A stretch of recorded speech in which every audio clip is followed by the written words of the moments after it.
নমস্কার। আজ আমি নিয়ে এসেছি খুবই মজার একটি গল্প। গল্পটি ঠিক এইরূপ। এক বাবা ও ছেলে।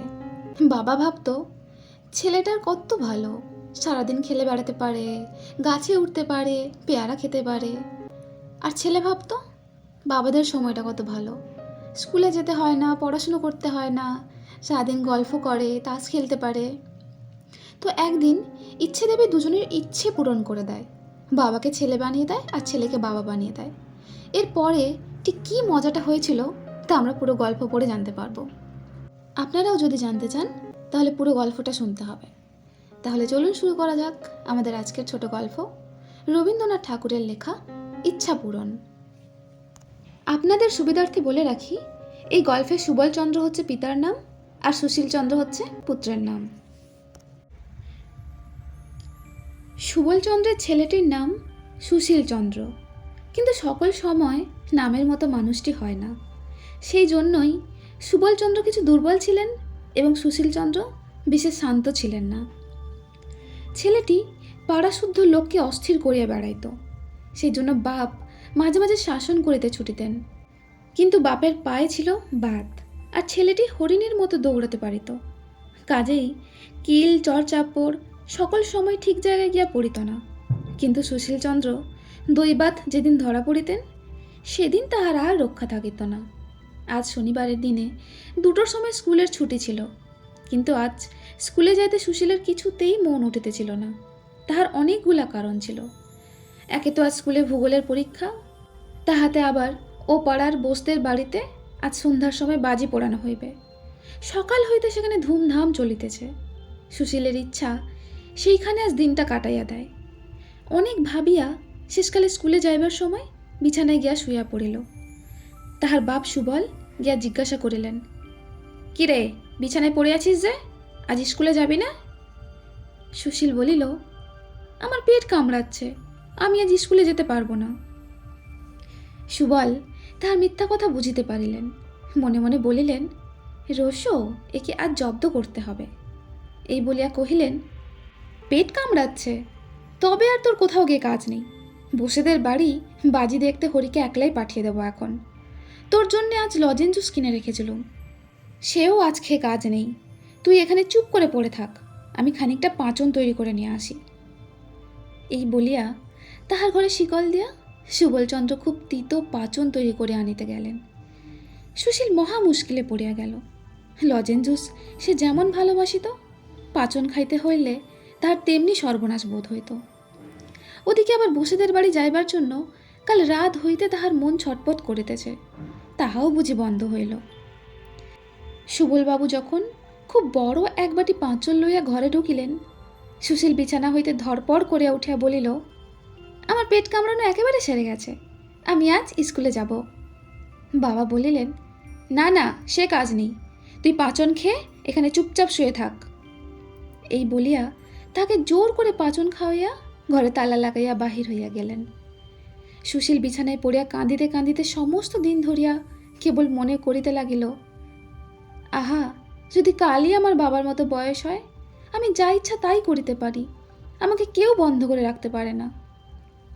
তাহার বাপ সুবলবাবু বাহিরে একলা বসিয়া বসিয়া ভাবিতে লাগিলেন, আমার বাপ মা আমাকে বড় বেশি আদর দিতেন, তাই বলেই তো আমার ভালো রকম কিছু পড়াশুনো হলো না। আহা, আবার যদি সেই ছেলেবেলা ফিরে পাই, তাহলে কিছুতেই সময় নষ্ট না করে কেবল পড়াশোনা করে নিই। ইচ্ছা ঠাকুরন সেই সময় ঘরের বাইর দিয়া যাইতেছিলেন। তিনি বাপের ও ছেলের মনের ইচ্ছা জানিতে পারিয়া ভাবিলেন, আচ্ছা ভালো, কিছুদিন ইহাদের ইচ্ছা পূরণ করিয়াই দেখা যাক। এই ভাবিয়া বাপকে গিয়া বলিলেন, তোমার ইচ্ছা পূর্ণ হইবে, কাল হইতে তুমি তোমার বয়স ছেলের বয়সের মতো করে পাইবে। ছেলেকে গিয়া বলিলেন, কাল হইতে তুমি তোমার বাপের বয়সী হইবে।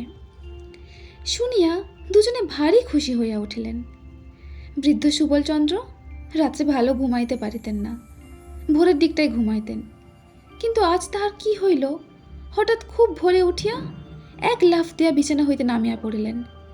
দেখিলেন খুব ছোট হইয়া গেছেন, পড়া দাঁতগুলো সব উঠিয়াছে, মুখের গোঁফ দাঁড়ি সমস্ত কোথায় গেছে তাহার আর চিহ্ন নাই। রাত্রে যে ধুতি এবং জামা পরিয়া শুইয়াছিলেন, সকালবেলায় তাহা এত ঢিলা হইয়া গেছে যে হাতের 2 আস্তিন প্রায় মাটি পর্যন্ত ঝুলিয়া পড়িয়াছে।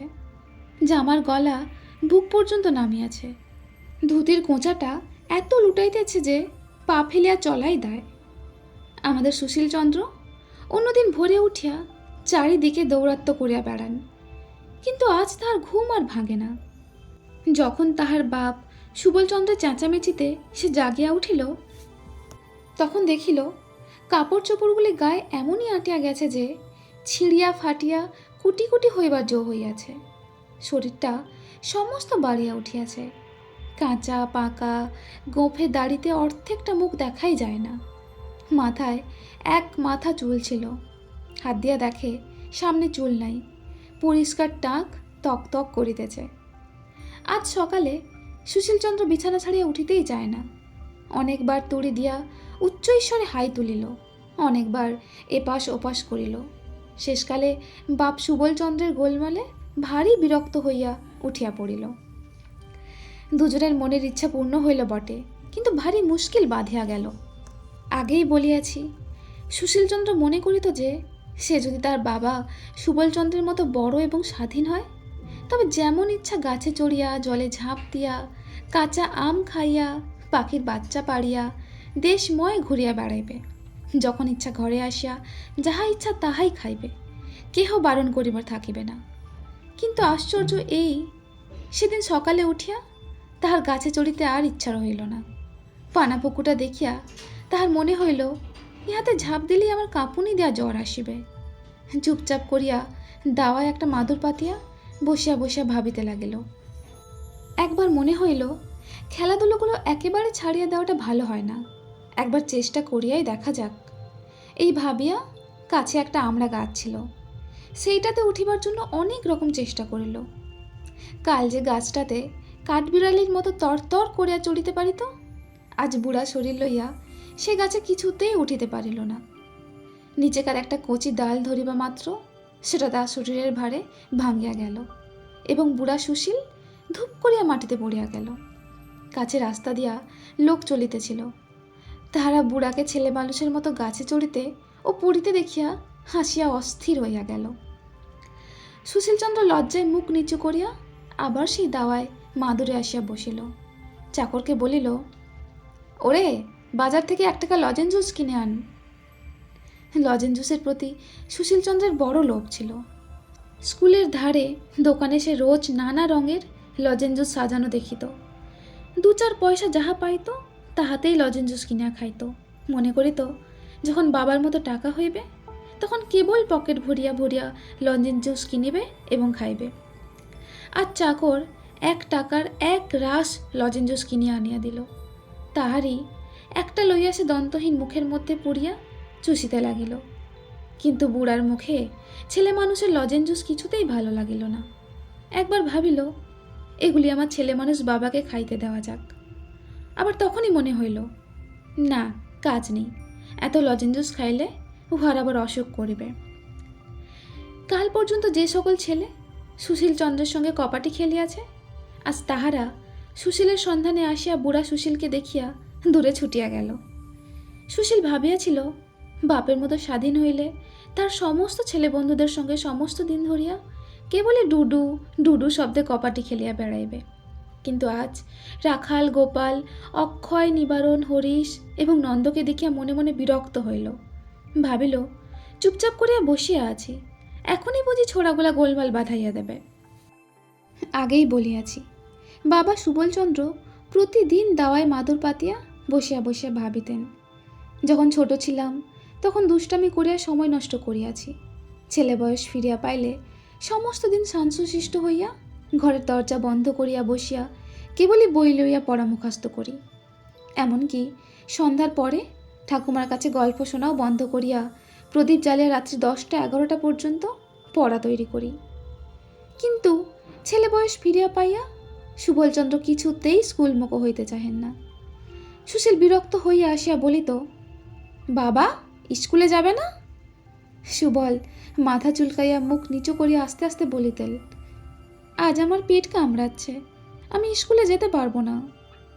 সুশীল রাগ করিয়া বলিত, পারবে না বই কি, স্কুলে যাবার সময় আমারও অমন ঢের পেট কামড়েছে, আমি ও সব জানি। বাস্তবিক সুশীল এত রকম উপায় স্কুল পলাইত, এবং সে এত অল্প দিনের কথা যে তাকে ফাঁকি দেওয়া তার বাপের কর্ম নহে। সুশীল জোর করিয়া ক্ষুদ্র বাপটিকে স্কুলে পাঠাইতে আরম্ভ করিল। স্কুলের ছুটির পরে সুবল বাড়ি আসিয়া খুব একচোট ছুটাছুটি করিয়া খেলিয়া বেড়াইবার জন্য অস্থির হইয়া পড়িতেন। কিন্তু ঠিক সেই সময়টিতে বৃদ্ধ সুশীলচন্দ্র চোখে চশমা দিয়া একখানা কৃত্তিবাসের রামায়ণ লইয়া সুর করিয়া পড়িত। সুবলের ছুটাছুটি গোলমালে তাহার পড়ার ব্যাঘাত হইত। তাই সে জোর করিয়া সুবলকে ধরিয়া সম্মুখে বসাইয়া হাতে একখানা স্লেট দিয়া আঁক কষিতে দিত। আঁকগুলো এমনই বড় বড় বাছিয়া দিত যে তার একটিতে কষিতেই তার বাপের 1 ঘন্টা চলিয়া যাইত।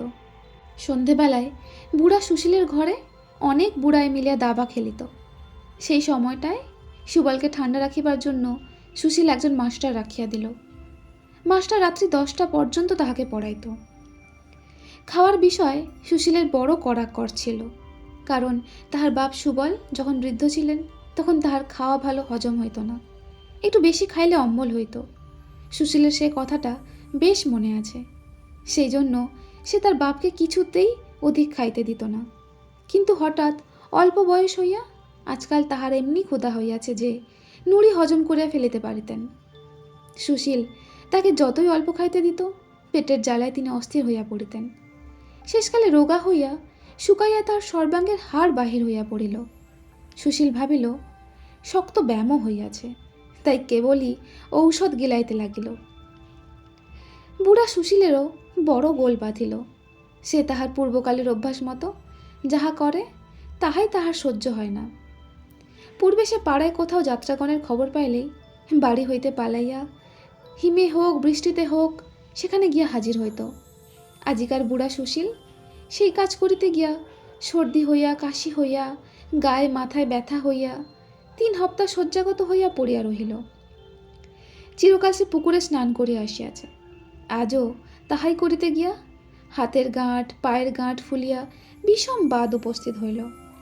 তাহার চিকিৎসা করিতে 6 মাস গেল।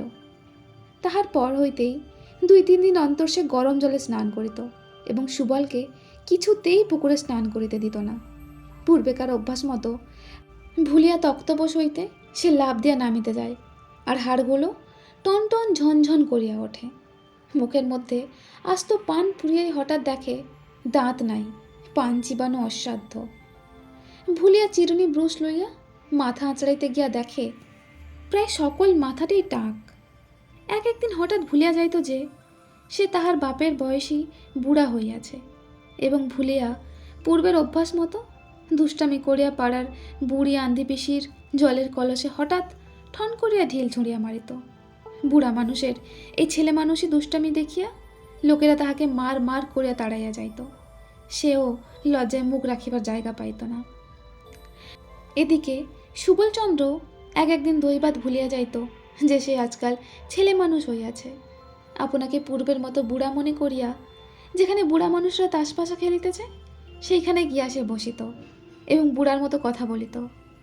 শুনিয়া সকলেই তাকে যা যা খেলা করগে, যা, জ্যাঠামি করতে হবে না বলিয়া কান ধরিয়া বিদায় করিয়া দিত। হঠাৎ ভুলিয়া মাস্টারকে গিয়া বলিত, দাও তো, তামাকটা দাও তো, খেয়ে নি। শুনিয়া মাস্টার তাহাকে বেঞ্চের ওপর 1 পায়ে দাঁড় করাইয়া দিত। নাপিতকে গিয়া বলিত, ওরে বেজা, কদিন আমাকে কামাতে আসিসনি কেন?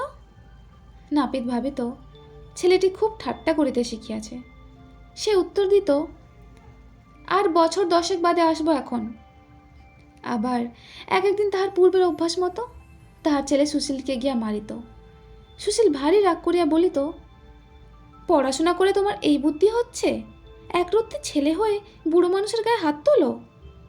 অমনি চারিদিক হইতে লোকজন ছুটিয়া আসিয়া কেহ কিল, কেহ চর, কেহ গালি দিতে আরম্ভ করে। তখন সুবল একান্ত মনে প্রার্থনা করিতে লাগিল যে, আহা, যদি আমি আমার ছেলে সুশীলের মতো বুড়ো হই এবং স্বাধীন হই, তাহা হইলে বাঁচিয়া যাই। সুশীলও প্রতিদিন জোরহাত করিয়া বলে, হে দেবতা, বাপের মতো আমাকে ছোট করিয়া দাও, মনের সুখে খেলা করিয়া বেড়াই। বাবা যেরকম দুষ্টামি আরম্ভ করিয়াছেন, উহাকে আমি আর সামলাইতে পারি না। সর্বদা ভাবিয়া অস্থির হইলাম। তখন ইচ্ছা ঠাকুরন আসিয়া বলিলেন, কেমন, তোমাদের শখ মিটিয়াছে? তাহারা দুইজনেই গড় হইয়া প্রণাম করিয়া কহিলেন, দোহাই ঠাকুরন, মিটিয়াছে। এখন আমরা যে যাহা ছিলাম আমাদিগকে তাহাই করিয়া দাও। ইচ্ছা ঠাকুরন বলিলেন, আচ্ছা, কাল সকালে উঠিয়া তাহাই হইবে।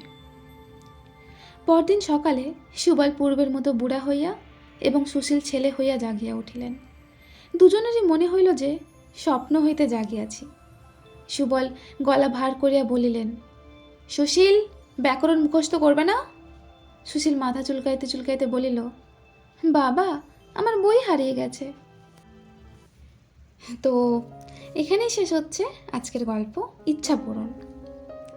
সত্যি মজার একটা গল্প, আমাদের জীবনের সাথে অনেকটা কানেক্টেড। আমরা যখন ছোট ছিলাম তখন ভাবতাম কখন বড় হব, দাদা দিদিদের মতো হব, তারা নিজেরা ইচ্ছে মতো কোথাও কোথাও যেতে পারে, যা ইচ্ছে তাই কিনে খেতে পারে। আর এখন বড় হয়ে ভাবছি ছোটবেলাটা কত ভালো ছিল, এত চাপ ছিল না, শান্তি মনে খেলে বেড়াতে পারতাম। কিন্তু এরকম ভাবনাটা খুবই ভুল। হ্যাঁ, ভাবনা তো আসবেই, কিন্তু সেটাকে কন্ট্রোল করে আমাদের বর্তমানে নিজেদের খুশি খুঁজে নেওয়াটাই আসল। রবি ঠাকুর তাই বলতে চেয়েছেন যে সময় হচ্ছে গতিশীল, সে নিজের মতো করে এগিয়ে যাবে। সময়ের সাথে তাল মিলিয়ে আমাদেরকেও নিজেদের আপডেট করতে হবে। সময়ের সাথে নিজেদের খুশি নিজেদেরকে খুঁজে নিতে হবে। আমরা বর্তমানে বাঁচব, বর্তমানের সাথেই ভালো থাকবো, কি তাই তো? তাহলে আজ আমি এখানেই শেষ করি আমার আজকের ছোট গল্প ও সারমর্ম। আপনাদের কেমন লাগলো অবশ্যই আমাকে জানাবেন। আমি আসবো পরের দিন আরও একটা নতুন গল্প নিয়ে। ততক্ষণ সবাই ভালো থাকবেন, সুস্থ থাকবেন। ধন্যবাদ।